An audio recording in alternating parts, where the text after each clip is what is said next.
This is one of the toughest things we cover in this DVD. It combines physical and mental challenges into some next-level poi shapes. This chapter will give you a ton of information to work from, but don't expect to pick it up immediately. Practice lots. The name continuous assembly pattern might sound daunting, but it's really quite accurate. A CAP combines different building blocks and fractions of other moves into a bigger move that takes a little longer to complete. For example, you could do half of an extension followed by half of an anti-spin to make a move that combines both techniques. Face the side. Your poi swing forward in together time at your hips. Once the poi heads have passed the bottom, raise your arms through a half circle, causing the poi to shoot outwards in a loop of anti-spin. Your arms are now at the top and still spinning forwards. Lower your arms through the same half circle, starting when the poi heads pass the top of their orbits to make a full extension. As you're coming up, focus on trying to shoot the loops you make straight out in front of you. Assembly patterns are all practiced the same. First, practice it in pieces like this, pausing in between each. Then, go through the whole pattern once. Build up in steps until you can do it repeatedly. Finally, learn the other direction. In this case, reverse.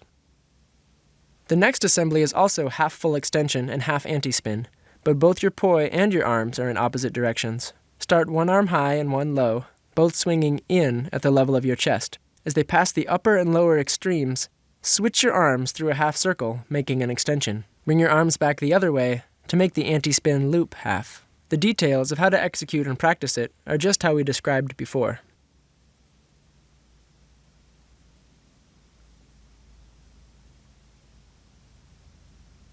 As a variation, try anti-spinning in one direction, then waiting an extra half an orbit before coming down in a linear isolation. For more challenge, try the loop and extension assembly with your arms moving together and your poi in opposite directions, or butterfly. Notice that it uses two different driving styles simultaneously, like a hybrid.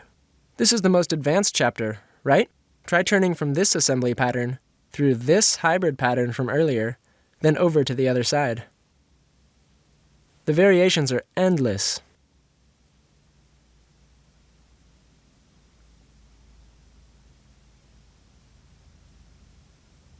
Keep exploring different combinations of poi timings and arm timings. Your arms can be together time, split time,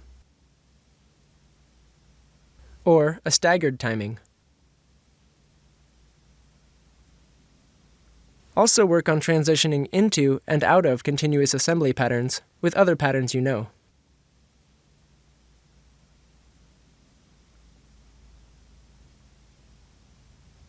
Now we'll get into some elliptical assemblies.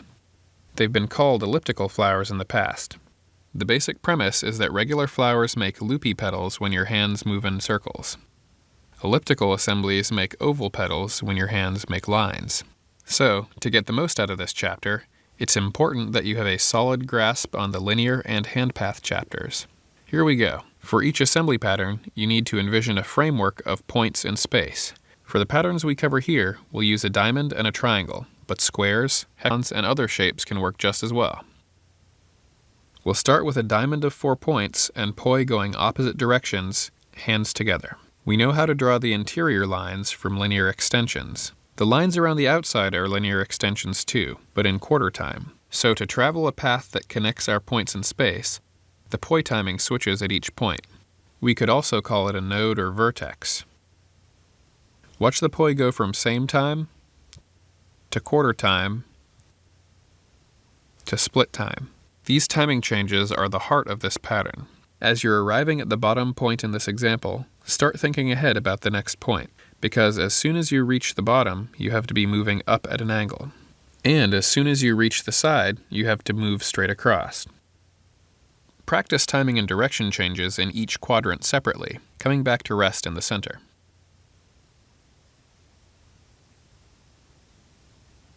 Now try to link up 2 or more of them in sequence. 2 quadrants in sequence make this shape. When you can go smoothly from one to the next without stopping, you have the full elliptical assembly.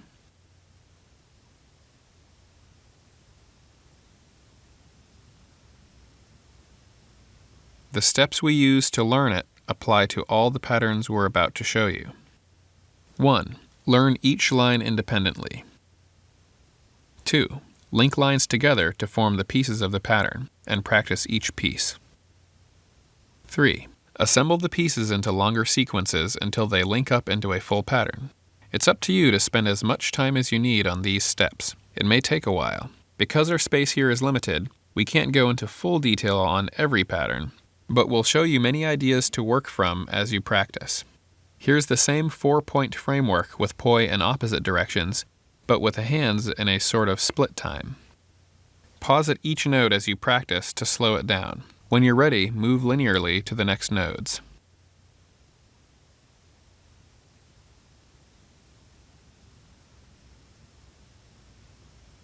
This one is the 4-point framework, but tracing with a different pattern, twice around the outside, once through the middle. You may have started to see that there are 3 main components to each elliptical pattern: the framework, 4-pointed so far, the poi direction, opposite so far, and the pattern of hand movements we use to trace the framework. In these next examples, see how a change in these factors changes the whole move. Here's a 3-pointed or triangular framework. Let's stick with poi in opposite directions for now, but try a few different hand patterns. First, tracing in one direction. The timing changes at each node. Now, let's move twice in one direction, then once in the other direction, and keep repeating it. How about 3 in one direction, then 1 back? We could make up a lot more, too. We can change our triangular framework from pointing down to pointing up. It looks like this.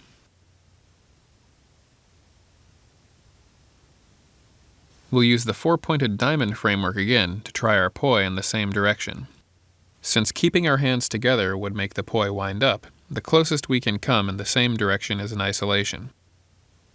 From an isolation in the center in split time, the extensions will go to opposite sides, or up and down.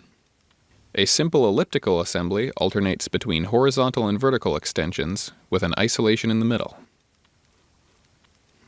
Practice the same patterns in wheel planes, centering the movement at your shoulders. Now change the hand pattern.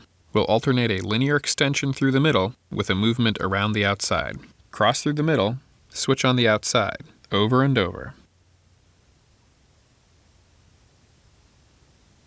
As you can see, we've only started to scratch the surface of all the possible combinations for assemblies. Take what you learned from practicing these and discover a new pattern.